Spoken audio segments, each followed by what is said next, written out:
And how challenging is inflation in the Philippines? It is really challenging and it is incredibly elevated in the Philippines. And I mean, that's a trend that we're seeing right across APAC at the moment and also globally. We are seeing those high food prices in particular, as well as the ongoing pass-through of high fuel prices that are really lifting inflation in the Philippines and lifting inflation expectations. And that elevated inflation is one of the key drivers why we saw the Philippine Central Bank come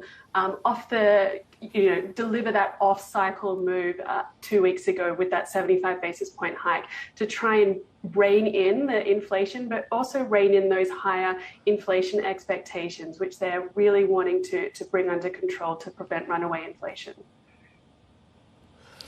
Katrina, this is JP Ong.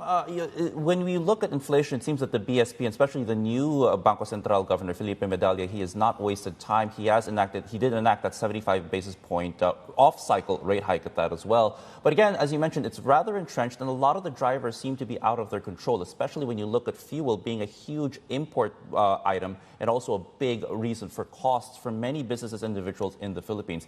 Basically, the BSP can hike all they want, but will this actually be effective given some of these inflationary and important inflationary drivers might be out of their control, to be fair? That's a great question, and that's an issue that we are seeing again right across APAC. So what the Philippine Central Bank can do is several important things. The first thing they can do is by hiking rates and being aggressive with these rate hikes. So I'm talking here about that off-cycle 75 basis point hike.